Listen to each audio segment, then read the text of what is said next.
Hi guys, you're welcome to today's movie review. Thank you guys for your support of the other movie review I did starring Michael Dappa and Nadia Buari. Yeah, so today I'm going to be reviewing the recent released Promise Affection starring our darling boy Michael Dappa and the ever-talented Chinneye. Now, as always, I'll be rating this movie based on originality of the plot, chemistry of the actors, Michael Dappa's execution, and finally, giving my overall score. Don't forget to like, comment, and subscribe if you love Michael Dappa's movie reviews. Let's get straight into it. So right at the beginning, we meet Chinneye playing the role of Adaku. She's minding her own business when a flashy Range Rover almost knocks her down. Out of the car, who steps down? No other than Michael Dappa, playing the role of Nonsu. Now Nonsu apologizes for like 2 seconds. That's all, I'm sorry, I didn't mean to hit you, blah blah blah. Then eventually just throws money at her face and tries to strike. Can you imagine the audacity? Adaku, of course, was not having it. And she vows only that, oh, I'm gonna keep this money and throw it back at you one day. And she actually does. One day they meet again on the road, and then she makes sure to return the gesture and throws the money at him again. Honestly, Nollywood, what I want to say is, I beg, this rich man nearly knocks poor girl and they start fighting storyline. It don't do. We've seen it so many times. It don't do. We are tired. We are tired. Then, later on, Nosu's mother faints from high blood pressure and needs to stay at home and get a nurse to look after her. Of course, guess who gets the job now? Is a guest. No other than Adaku. Nollywood and Coincidences 5 and 6, guys. No, I think the coincidences were too much. Oh, am I being dramatic? From the first meeting of Adaku and Nonso, what are the chances that Adaku and Nonso will meet again on that same road and Adaku will be holding the money to spray in Nonso's face? What are the chances that they are gonna ask for a nurse and Adaku will be the nurse? Who am I to judge? So Adaku gets the job. And of course, Nonso doesn't like it, but his mom immediately says that, I like this girl, let's keep her as a nurse. And since she says, let me say it's Michael knows how to do gentleman rules, but when it comes to arrogant rules, proud rules, rude rules, he does very well at that. So I must give him his flowers. He does very well. Like, you can even forget that he's such a sweet guy in many of his movies. The way he stresses Adaku in the job, top tier wickedness, like, is so bad. It's even at a point that he steals her 1K, her last 1K from her bag, and then runs away with the money. When Adaku is going home, he knows very well Adaku does not have money to take a ride or take a car or take a cab home. He chases Adaku in his Range Rover. Says, Adaku, won't you sit in the car? Come and sit in the car and let me drop you off. Adaku sits in the car. He's laughing at Adaku that, but a master's degree holder. You see, you're a nurse with a master's degree, but you don't have money. And then he finally gives her back the 1K. It was so chaotic, like he hated her from the start. Anyway, while this drama is all going on, we get a random flashback in the movie, which are 2 pregnant women, very young, beautiful ladies, promising each other that, kids are gonna grow up together, our kids are gonna be good friends. One of them says that I'm going to go to the US, but we are still going to keep on being friends.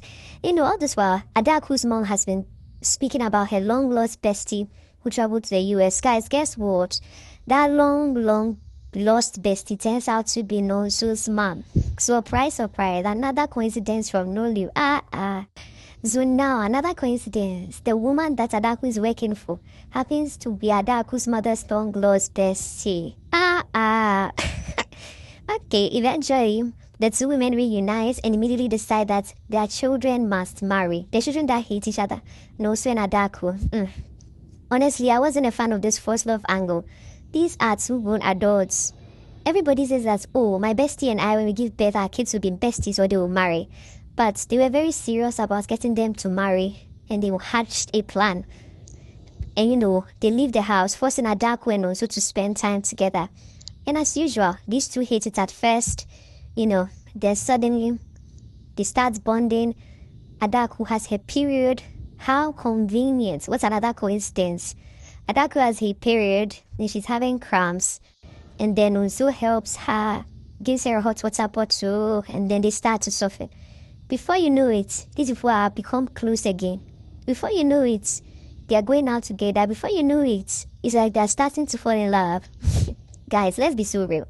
If you watch this movie, you know what I'm talking about. This happens in the last 20 to 25 minutes of a 2-hour movie. They used 20 to 25 minutes to capture the 2-hour movie. The 2-hour movie was full of these two hitting each other. And in 20 minutes, you want us to believe that these two are in love with each other. Like, how do you make us sit through 2 hours of fighting, then squeeze all the romance into the last quarter? That's not realistic chemistry, I beg. I was not feeling the chemistry. And because it wasn't progressive, it was just all of a sudden combined into the last 20 minutes. I'll be so real. I was not feeling it at all. I know I'm being harsh on this, but guys, let's just get to the ratings. For chemistry, I'll give them a 6 over 10. And let's be real, the chemistry part is only because our darling Michael Dappa was in it. Michael could have chemistry with a tree, with a stick, with a ball, with a spoon. He could have chemistry with anybody. He tried. Because the romance was really, really rushed, so it didn't feel natural. So there's not much he could have really done. But for what he did, he tried. You know the way he speaks to men now. He really did his thing. For the plot and originality, I would give it a 4 over 10. Come on. Rich boy versus poor girl. Enemies to lovers. Parents setting up people in marriage. Come on, we've seen all these before. There wasn't much that was new, that was original. And for execution, I'll give Michael a strong 8 over 10. Like, this man nailed his role as usual, but is there any rule he cannot nail? Like, if you don't know how gentle he can be in movies, you actually believe that he can be a very wicked and arrogant person. Almost. I wanted to really know why he was like that. I thought it would give us some backstory as to why he was wicked and he was arrogant, but, whoa, nothing. Chinneye also gets a 7 over 10. I mean, she really showed the hatred for Michael. He was very sassy, but Chinneye was supposed to be a nurse in this movie. And aside her giving BP, holding a BP machine every 30 minutes, there was nothing convincing about her role as being a nurse. Nothing. And I even think that this nurse stay at home, takes care of the mother, this whole plot, I've seen it before. Yeah, so 7 over 10. She tried, but it wasn't very realistic. So for overall score, I'll give Promise Affection a 6 over 10. Yeah, for rewatchability, I'll be so honest. This is not something I will rewatch. Maybe if I've missed Michael Dappa and I want to see his face again, maybe. But out of all the movies he has, if I'll say that this is rewatchable, I'm lying. I don't think so. I think Michael's performance made it worth watching, made it, easy to watch. But honestly, if not for him, I really doubt that I would have watched this movie to the end. I really skipped it. No offense. For Michael's sake, this movie is a 6 out of 10. Anyway, that's my take. Let me know what you think in the comments. Do you agree with me? Did you feel any real chemistry between Nonso and Adaku? Did they feel forced to you? Let me know in the comments. And of course, don't forget to like, comment, and subscribe for more Michael Dappa reviews. Michael Dappa and Michael Dappa alone. Sorry. Thank you. Until next time. Bye.